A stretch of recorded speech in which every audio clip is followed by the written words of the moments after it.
Olá, tudo bom? Hoje eu estou aqui para falar um pouco de carreira e vou aproveitar um pouquinho aí a carona do meu irmão, que é um dos maiores especialistas em coaching de carreira do Brasil na atualidade. E vou aproveitar e vou atender algumas perguntas de algumas pessoas que escrevem na minha lista relacionado à carreira. Carreira não é a minha especialidade, então vou pegar um pouquinho o gancho do Maurício aqui. Agora eu vou fazer algumas perguntinhas para ele, para ver se a gente consegue aí tirar algumas dúvidas, ok? Vamos lá então. Maurício, como você fez na sua própria transição de carreira? Antes de mais nada, obrigado aí pela oportunidade, Beto. A gente conviveu tantos anos juntos e agora nessa nova fase a gente tem uma fase aí de relacionamento, de troca de muita experiência, de muito conteúdo. Eu acabei me especializando em coaching há mais de 10 anos atrás e hoje vivo exatamente disso. E eu fiz uma transição de carreira, né? A gente trabalhou junto por mais de 20 anos. E chegou num momento que eu falei, Beto, eu quero seguir minha própria carreira, eu quero ter meu próprio negócio. E aí eu tive que promover fazer a minha própria transição de carreira. E assim, não foi nada fácil, né? Não é nada tranquilo, né? Quando a gente pensa em fazer qualquer mudança na nossa vida, principalmente numa situação onde a gente tinha uma família que trabalhava junto. Não sei se é o seu caso que está assistindo esse vídeo aqui, se você trabalha junto com a sua família, ou se você já está há muito tempo numa empresa, ou se você já é consultor, tem a sua própria empresa e está querendo promover algum tipo de mudança, né? Então, o primeiro ponto é entender que transição de carreira é uma mudança que você faz realmente para um novo caminho na sua vida, e isso realmente te traz algumas dores, né? Mas depois sempre tem o lado bom da história, né? Quando você consegue promover. Então foi assim, foi difícil, como foi para todo mundo fazer essa transição de carreira, mas é muito possível você fazer uma boa transição, bem planejada, bem pensada. Legal. Eu vou fazer a segunda perguntinha agora. O que é importante numa transição de carreira? Quais as etapas que são importantes, Maurício? Olha, existem 4 etapas, que inclusive isso eu sempre falo no meu método, nos meus livros. São 4 etapas que são muito importantes. A primeira etapa é uma etapa que todo mundo pula.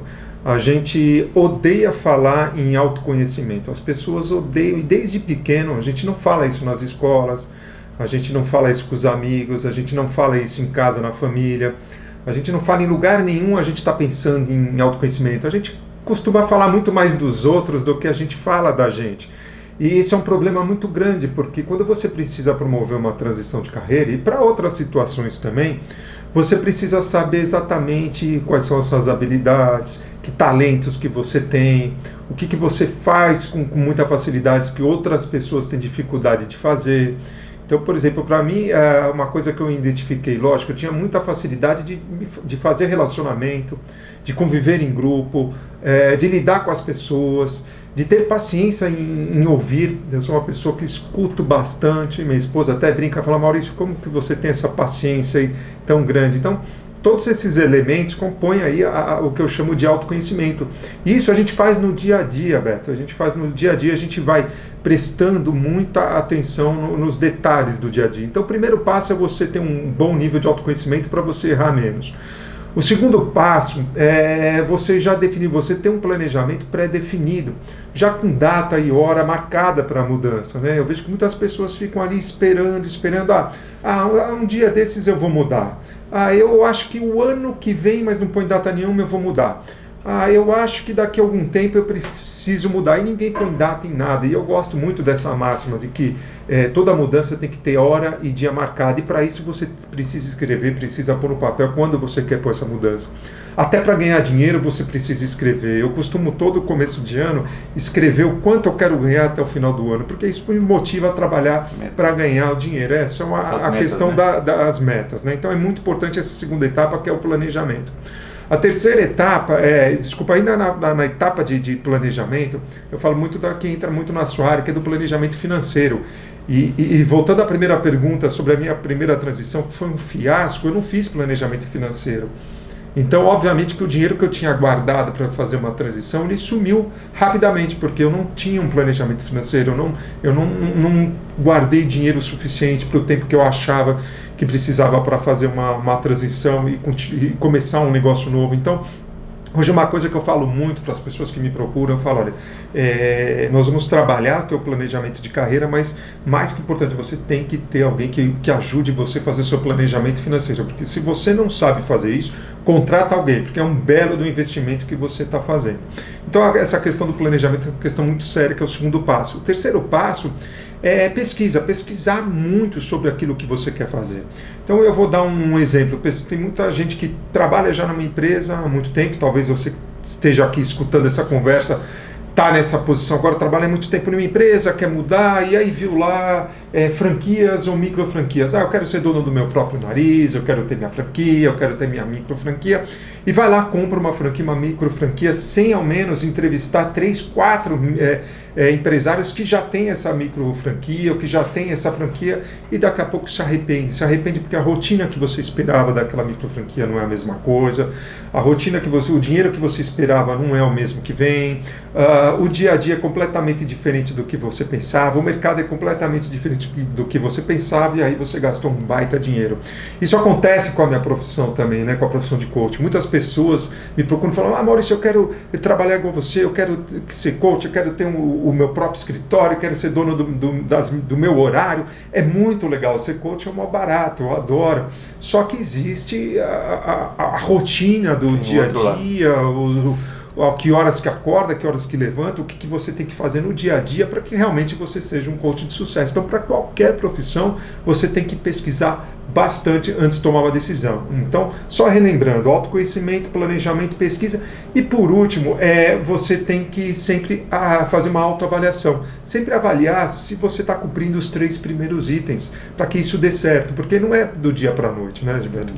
Qualquer mudança, ela demora a acontecer, não é do dia para a noite. Então, o último ponto eu sempre falo que é o mais importante, que é a autoavaliação. Eu realmente estou trabalhando no meu sistema de autoconhecimento, eu realmente planejei o necessário, eu realmente pesquisei o que eu precisava. Se eu não fiz, eu refaço tudo isso e vou construindo meu planejamento. Até porque qualquer planejamento, qualquer transição que você faça, ela não é linear, ela não é reta, ela vai em curvas. E é nesse ponto da curva que você tem que realinhar e continuar o seu trabalho. Você acha que você precisa de ajuda de alguém ou você consegue fazer sozinho essa transição? Não, tem como você fazer sozinho. É como estudar sozinho. Se você faz um curso online, por exemplo, você vai estudar sozinho, você não tem os seus amigos de sala de aula. Então, o que precisa de você? Um pouco mais de dedicação.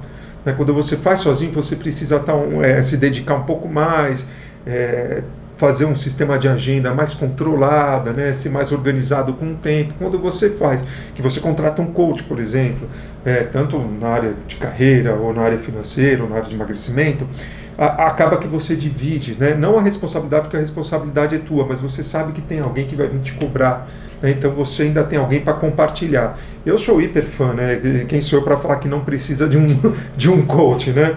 Mas dá para você fazer sozinho, a única coisa que você precisa de um pouco mais de organização. E quem já está na própria carreira, na própria empresa, como é que ele faz para crescer, Maurício?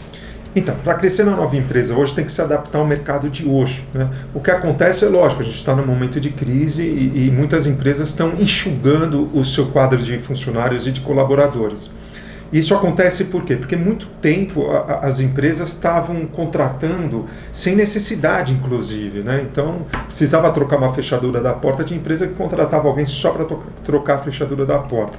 Com essa questão da crise, as empresas vêm para ajudar, vêm para organizar as coisas. Então, as empresas estão enxugando, estão sendo mais seletivas na contratação do seu pessoal.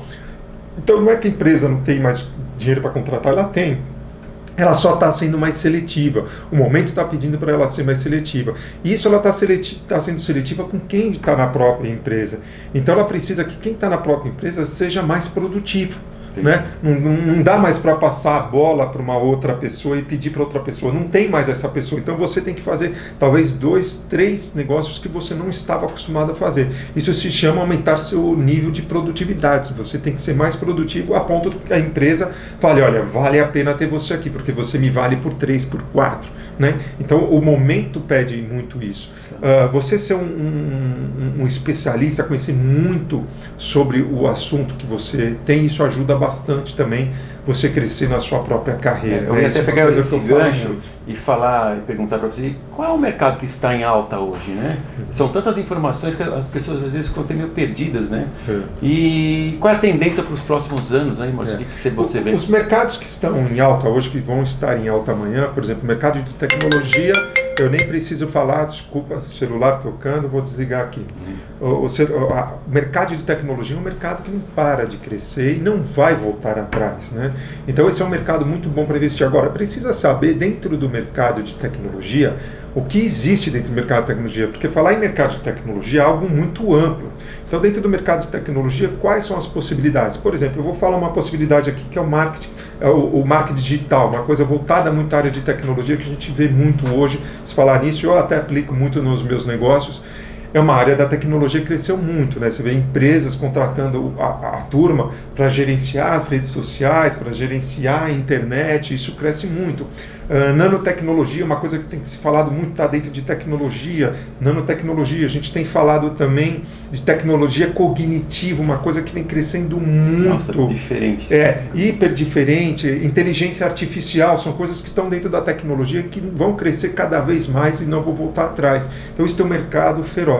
Um outro mercado é o mercado financeiro. O mercado financeiro, com toda essa confusão, você tem tantas formas de aplicar o seu dinheiro, de alocar o seu dinheiro em lugares que você tenha menos esforço, ou seja, faça com que o dinheiro trabalhe para você, e você sabe muito bem disso, né? As pessoas às vezes vão no médico, vão no psicólogo, vão em alguns lugares e tem aquela dificuldade de pedir um conselho para uma pessoa que nem um gestor financeiro, um orientador financeiro, né? É engraçado isso. Mas vamos ter que aprender a fazer isso, porque eu, por exemplo, né? Você sabe, eu passo tudo para o Gilberto, aqui passo tudo para o Beto, aqui meu irmão, para ele fazer, porque eu não tenho tempo de olhar, é muita coisa para a gente ver onde que a gente vai poder guardar nosso dinheiro, então eu preciso confiar isso a um especialista. Se não fosse o Beto, seria um outro, graças a Deus eu tenho o Beto aqui perto, mas se não fosse, seria uma outra pessoa que eu teria que confiar para fazer isso. Então esse mercado financeiro é um mercado que cresce muito. Um outro mercado é o de saúde e beleza, né? As pessoas estão cada vez mais se cuidando, né? A expectativa de vida das pessoas cada vez mais vem aumentando, e as pessoas se sentem bem, querem se sentir bem para o resto da vida. Ninguém quer terminar, né? Ter uma velhice daquelas bem capenguinhas. As pessoas querem terminar bem, né? As pessoas querem terminar a vida bem. Então isso abre assim um mercado gigantesco em termos de qualidade de vida, inclusive de beleza, de estética, né? De fitness. Então são esses mercados. Agora, mercado muda rápido, o mercado muda rápido, a gente precisa estar sempre antenado. Outro mercado é esse próprio mercado de ajuda que a gente está falando, né? De repente um consultor financeiro, você ter alguém,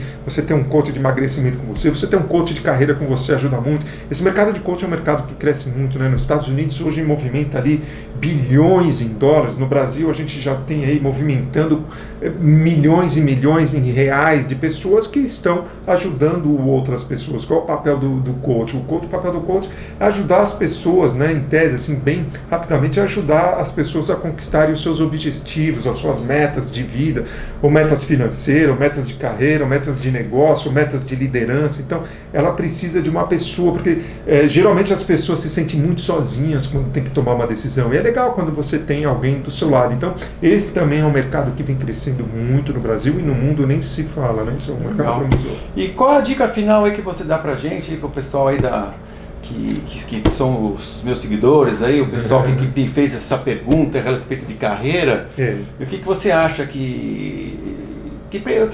qual a mudança profissional que eles podem fazer? Qual diquinha que você daria? Eu acho assim, a primeira dica é você aceitar que está na hora de você fazer uma mudança.